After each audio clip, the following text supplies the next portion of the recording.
And there it is, guys. Both squads are named for the upcoming clash between the All Blacks and the Springboks. It's going to be a huge clash, and I'm going to cover all the details right now. And what I'm also going to do is reveal to you what I believe is the overall master plan for the Springboks. I've seen a few things that have caught my eye, and now it's time to reveal Rassie Erasmus's grand plan. Stick with me, guys. We've got a lot to cover. Let's roll that intro.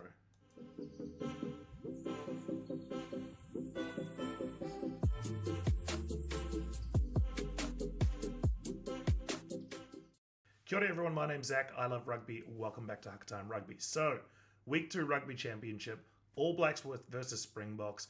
It doesn't get bigger than this, guys. Both teams are coming in form, and I believe ultimately, firstly, the team that wins this will probably win the Rugby Championship.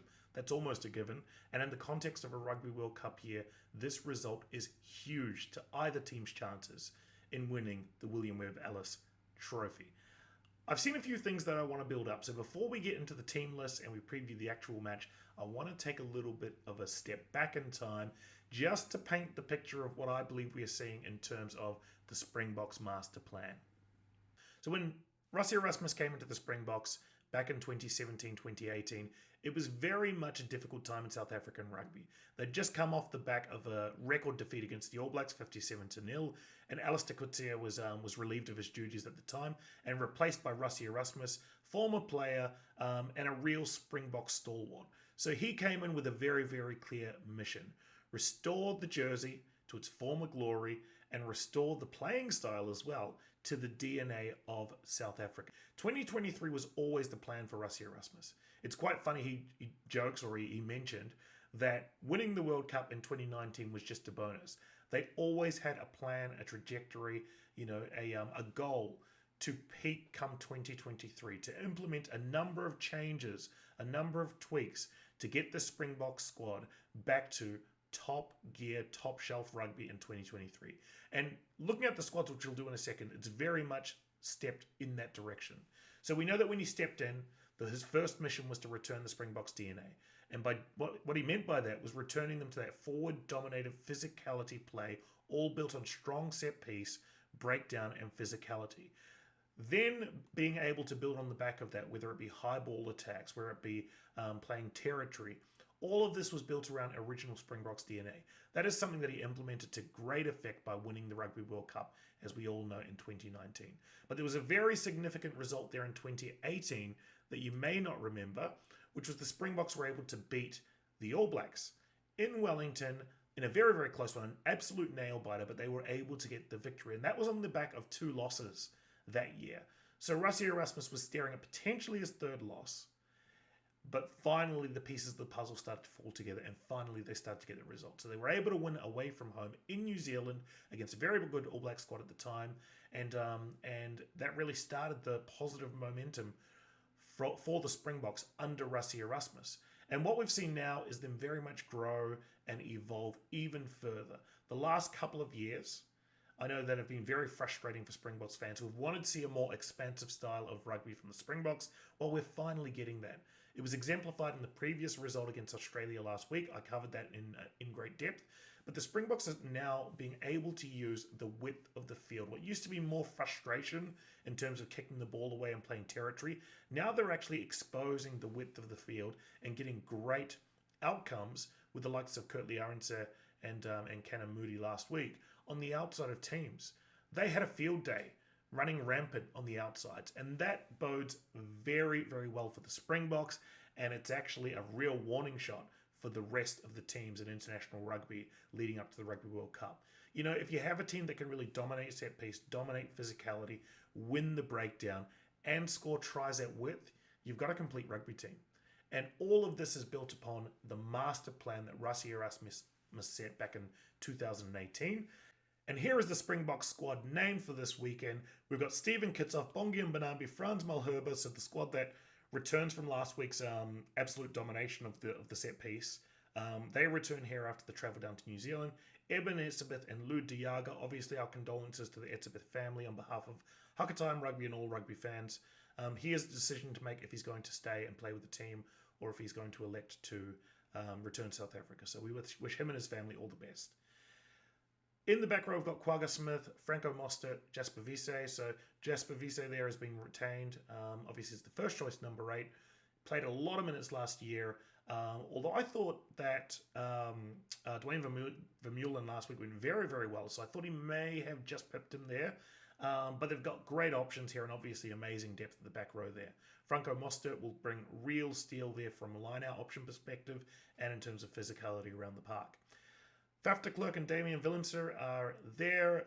Faf with all of his experience. Damien Willemse provides a bit more of an attacking weapon, more so than Andre Pollard. I think what we're seeing here as well is that he is probably the number 2, first 5 behind Andre Pollard at the moment. This is a big game. I know they wanted to really target this game in terms of what is close to their best squad. So I would say that Damien Willemse, in lieu of Andre Pollard, is probably in that second spot. Although Mani Lebok played very, very well last week and is likely not too far behind. Damien Dialenda and Lukanya Arm, they, for the most part, choose themselves. And then, interestingly, they've gone with Makazole Mapimpi and Cheslin Colby. Curtly Aronset, as we know, amazing player, just absolutely carved it last week for Australia against Australia. A lot of talk about whether or not he is the right person for this role, given his strike rate, given his ability to beat players. I mean, there was that try that he scored 5 meters out with 3 defenders there, including Michael Hooper, just incredible. But Cheslin Colby and Makazole Mapimpi retain their spots.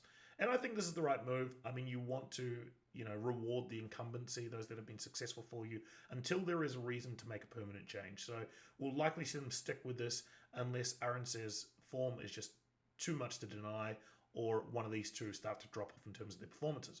Willie LaRue, I think, is just a critical component to this new style, this new added variation that the Springboks have. Last week, he was very much in the game management role, even from 15 there.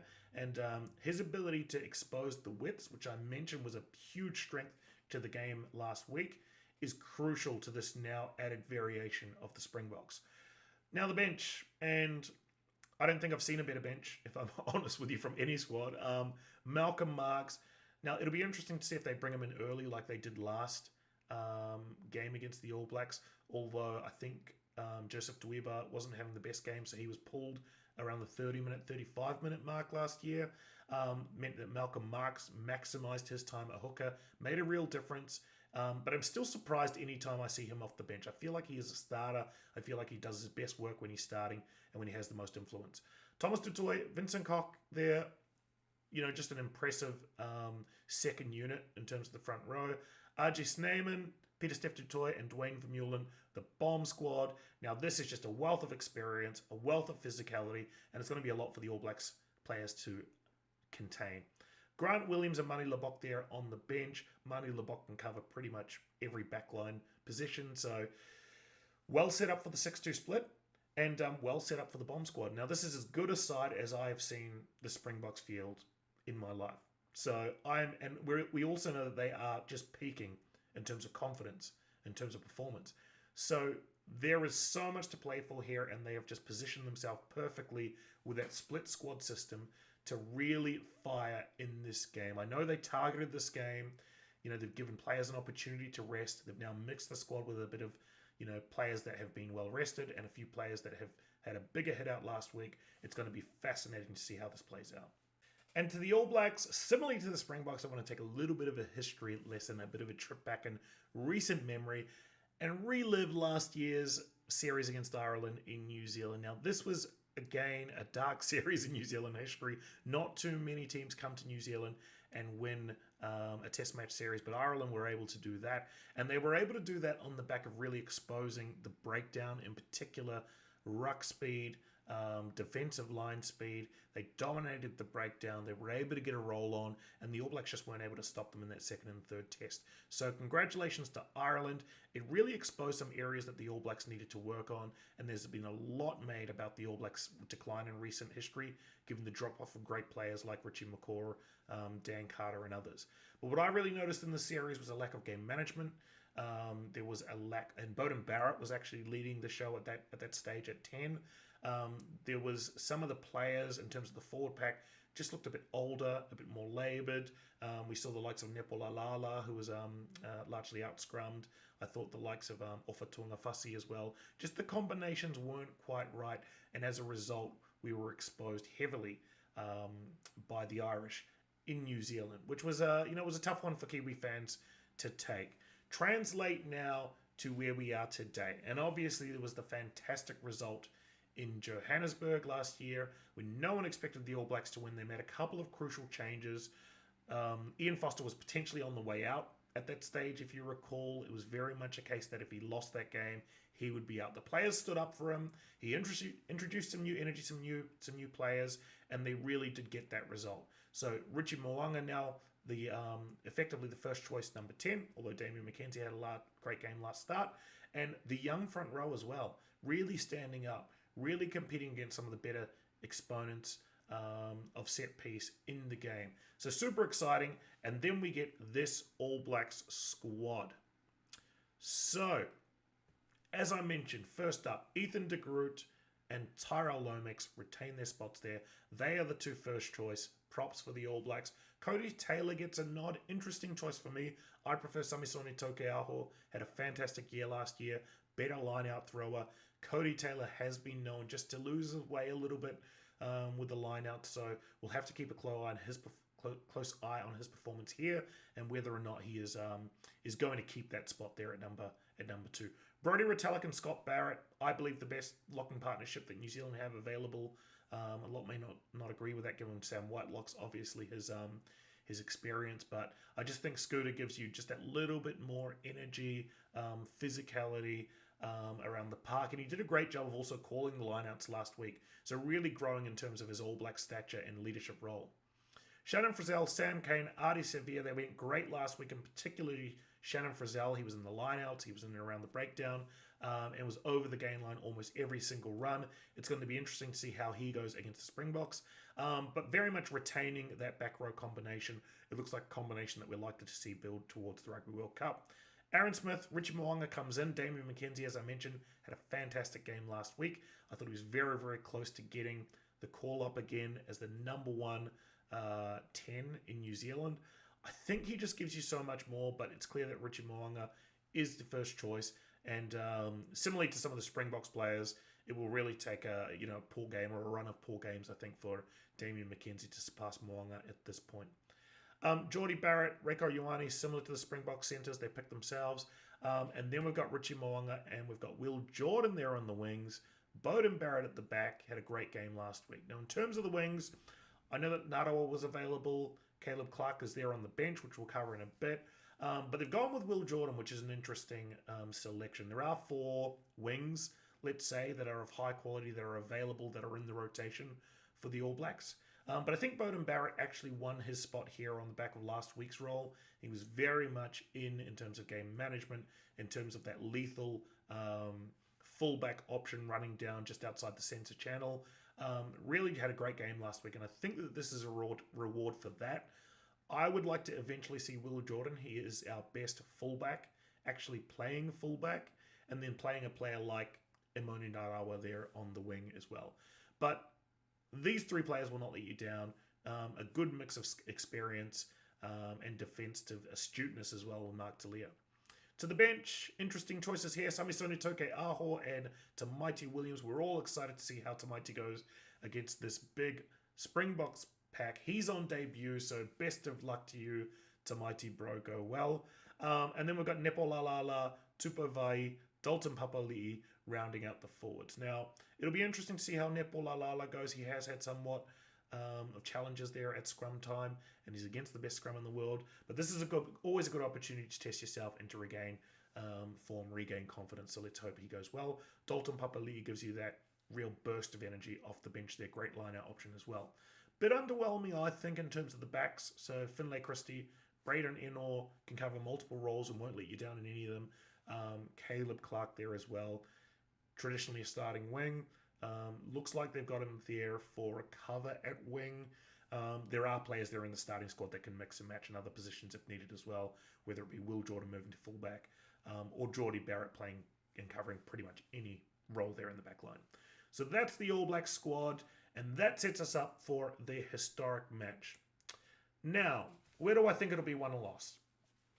I think the set piece is going to be huge. It's going to be a huge opportunity for the All Blacks. They went very, very well at line out and scrum time last week. The Springboks, as always, went great at scrum time last week. So the scrums, I think, will to some degree cancel them out for the starters, cancel themselves out for the starters. I can see that with Franco Mostert there at 7, they've really bolstered their line out locks, stocks, I should say. So I think the All Blacks have had somewhat of a really, really good line out of late. I think that could continue. Maybe I give a slight edge to the All Blacks there, but only slight. I know a lot of people would disagree with me there. In terms of breakdown line speed, I'd have to give that to the Springboks, although the All Blacks are right there and prove that they can get over gain line consistently against the Pumas as well, who have a big squad. In terms of game management, I give that to the All Blacks. Richie Mo'unga, slightly better game manager, I feel, than Damien Willemse, although Willemse is probably the more potent attacker. In terms of kicks, I would say that the All Blacks have the advantage there in terms of goal kicking, I should say. It'll be interesting to see who does eventually step up and take those goal kicks for the Springboks. It's likely going to be Willemse. And then the centres, I would lean towards the Springboks. That experience, game management in terms of De Linde and decision making in terms of arm, just fantastic. Potency from the back line, I might just give that one slightly to the All Blacks, although it's very, very close. We know that the All Blacks can attack and attack at pace. And in terms of the benches, I give that to the Springboks. So all of that to say, there's strengths and weaknesses on both sides. If I look at the preparation for this match, well, the Springboks went with the split squad system, so they have some players that are well rested. They've tried to balance their squad, and the All Blacks went with the full team travelling, trying to bed combinations on and off the field during that travel, and the full team travelling back. So it's going to be interesting to see whether the investment in keeping players and squads together that the All Blacks make are better for their squad versus the investment of sending a squad early to manage the workload is better for the Springboks. So very much we've got two teams that have gone on a journey the last couple of years to get to this point where I believe both teams are very, very close to firing in time for the Rugby World Cup. They've both prepared in different ways, but we land ourselves here now ready for the big match. With those factors, I don't think I can choose a winner. And you guys know that I like to put it out there if I've got a prediction, whether it's popular or unpopular. But right now, I can't split these two teams. I think it could be a close win either side. I think it could be a blowout either side. I've just got no clue. So I want to hear what you guys have to say. Do you think there's anything that I've covered in the build-up here that you agree with or disagree with? Do you have any other data points or inputs you'd like to comment on in there in the comment section that can help us really land on who the potential winner will be? Because right now I can see it going any way. And that's what we love about these matchups. The Springboks and the All Blacks are old rivals. They're both firing right now. And it couldn't be more exciting as we build up for this match.